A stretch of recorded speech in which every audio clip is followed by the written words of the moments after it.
Bonjour à tous, on continue cette série de vidéos sur les champs d'application de l'hypnose thérapeutique. Aujourd'hui, on va parler donc de la peur de parler en public. Voilà, cette peur la peur de ne pas savoir, la peur d'être jugé, la peur de perdre le contrôle.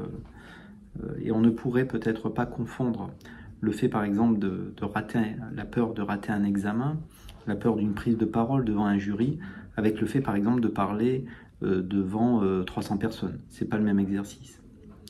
Et donc, on va décortiquer un petit peu cette problématique. Pourquoi c'est une problématique? Parce qu'on se retrouve souvent dans le grand bain, pour le dire ainsi, c'est-à-dire amené à parler devant des gens qui potentiellement, encore une fois, nous jugent, vont me valider ou m'invalider, sans finalement savoir faire. Donc on n'est déjà pas loin de se mettre dans les conditions parfaites pour faire une mauvaise expérience. Apprendre à parler en public, c'est un savoir-faire, c'est un savoir-être. Et ça, c'est comme tout, ça se développe. Donc il n'y aura pas le même niveau d'exigence si par exemple c'est la première fois que vous parlez en public, parce que le jury le saura, parce que le jury ne vous jugera pas sur cette partie-là normalement, à moins que vous soyez dans une école de commerce par exemple, et où la communication va être importante. Mais vous n'allez pas effectivement être jugé de la même manière si vous êtes devant un parterre de 300 personnes, 300 collègues qui vous écoutent et à qui vous êtes censé partager un savoir qu'ils maîtrisent à moitié, avec le fait de passer un examen.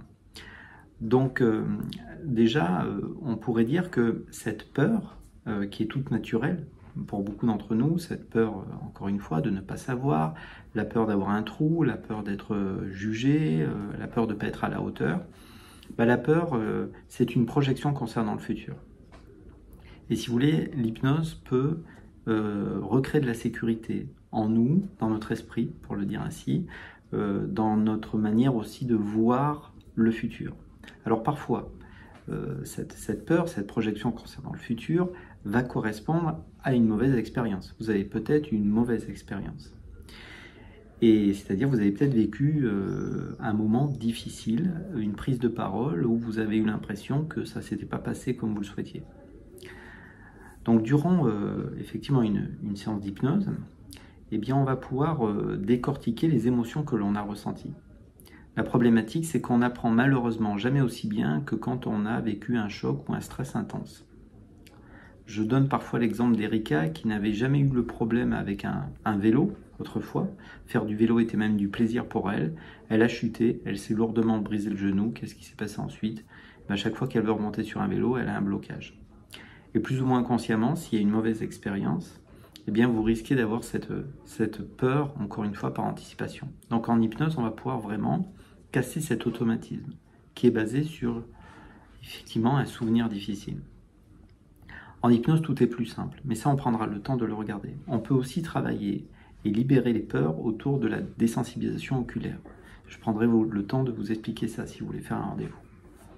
Donc on va pouvoir se préparer de la meilleure des manières.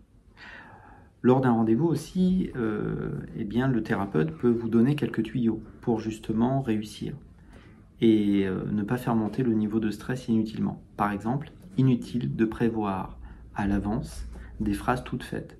Qu'est-ce que je vais dire? C'est inutile. Il faut des mots-clés, il faut bien sûr savoir ce que vous allez dire lors de l'entretien, lors de l'oral, peu importe, mais il faut avoir des mots-clés sur lesquels vous allez pouvoir vous reposer. Peut-être 4 mots-clés, 5 mots-clés, 6 mots-clés, 10 mots-clés. Et à chaque fois que je me remémore un de ces mots-clés, j'ai finalement tout un historique, tout un savoir que je peux exposer. Donc ça, c'est une clé.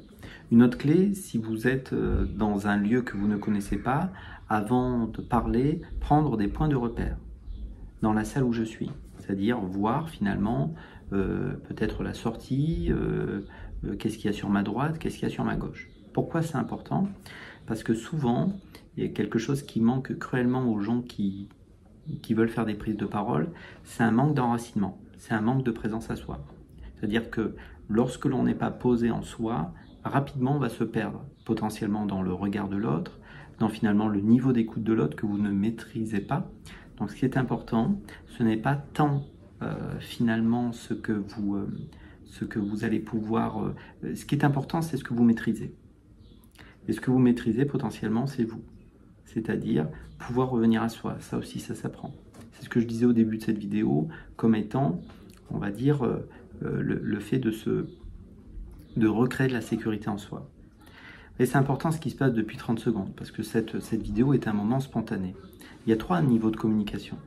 Il y a les mots, il y a donc le verbal, le paraverbal et le non-verbal.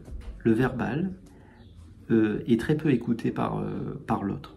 Ça peut paraître fou, puisqu'on se dit souvent qu'il faut bien connaître un sujet, employer les bons mots. C'est pas ce qui est important, c'est pas ce qui est retenu par l'autre. Ce qui est retenu par l'autre, c'est ce qu'on évoquait aussi, le non-verbal et le paraverbal. Donc, le paraverbal, c'est-à-dire le timbre de voix, comment c'est exposé. Est-ce que la personne semble OK avec ce qu'elle exprime, ou est-ce qu'elle veut vite justement passer à autre chose? Est-ce que je veux vite me débarrasser de cette chose-là, qui est de parler en public? J'aime pas ça, je me demande en plus ce qu'on pense de moi. Je me dis que je vais faire moins bien que les autres. En fait, qu'est-ce que je dégage? Et ça, c'est le non-verbal et le paraverbal. Ça aussi, ça va se travailler, potentiellement en hypnose. Donc vous pouvez tout à fait prévoir une séance où vous visualisez ce que vous voulez. Vous pouvez même apprendre ce qu'on peut appeler l'auto-hypnose.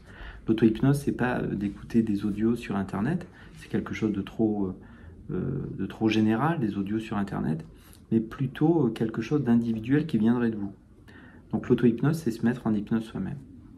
Et où vous allez vous préparer. Vous allez simplement vous préparer à être dans les meilleures conditions. Donc travailler cette détente, cette présence au corps, ce calme, et puis se laisser aussi porter par le moment. Parce qu'encore une fois, vous ne maîtrisez pas l'auditoire. Vous ne savez pas comment on vous écoute. Ou il peut se passer quelque chose au niveau du micro, il peut se passer des choses à plein de niveaux. Donc souvent, encore une fois, et ça c'est important, notre esprit fonctionne par répétition. Plus vous répétez quelque chose, et plus malheureusement ça risque de revenir. C'est valable aussi pour les choses négatives. C'est-à-dire, si vous répétez quelque chose de négatif 1 fois, 2 fois, 3 fois, après vous avez peur. C'est le principe de l'anticipation, la peur par anticipation, l'anxiété par anticipation, l'anxiété par le... Parce que finalement, je ne maîtrise pas, finalement. Je ne saurai jamais comment ça se passera à l'avance. Donc, il y a vraiment une idée, à un moment donné, de pouvoir se poser, se préparer maintenant. Maintenant, concrètement, va dépendre de comment je serai demain lors de ma prise de parole. Effectivement, admettons que demain j'ai une prise de parole. Effectivement, si je suis angoissé toute la journée, parce que je pense à demain, parce que j'ai une prise de parole, au moment de la prise de parole, je suis angoissé. Donc je ne suis pas dans les bonnes conditions pour parler. Pour bien parler, il faut pouvoir se poser. Alors, il y a plein de jeux, il y a plein de choses qui jouent. Il y a effectivement le timbre de voix, le fait de savoir ce que l'on va dire, la respiration, il y a tellement de choses que vous allez pouvoir travailler sur une séance. Donc c'est important de partir de votre histoire, de regarder finalement encore une fois s'il y a eu un événement difficile ou pas. Qu'est-ce qui vous inquiète vraiment? Est-ce qu'il y a une résonance, même si elle semble ancienne, avec quelque chose que vous avez vécu? Est-ce que c'était dur à l'école, au collège, au lycée? Est-ce que vous avez été moqué par un professeur ou par un élève? Il y a tellement de situations qui peuvent sembler anodines pour certains, très importantes pour d'autres. Voilà. Donc, encore une fois, parfois, on dit que l'hypnose, certains états un peu particuliers, la désensibilisation oculaire aussi, permet de casser les automatismes négatifs. C'est symbolique, hein, quand on dit casser, bien sûr, on ne casse rien, mais voilà, de se libérer, pour le dire ainsi, d'un automatisme négatif et d'accélérer les apprentissages que l'on veut. C'est important, voilà, de pouvoir se reposer sur des choses concrètes. C'est important aussi de savoir que la perfection n'existe pas. C'est important aussi de se rappeler que le jury, par exemple, si vous passez un examen, eh bien, est habitué avec le fait peut-être que vous n'êtes pas un expert en prise de parole, parce que c'est peut-être pas l'enjeu premier de cette prise de parole d'ailleurs. Donc, c'est tout ce que l'on pourra voir si vous le souhaitez lors d'un rendez-vous. Vous pouvez prendre rendez-vous en ligne, pour venir au cabinet ou en consultation en ligne, peu importe, ou alors tout simplement me téléphoner, peut-être. À bientôt, voilà. Au revoir.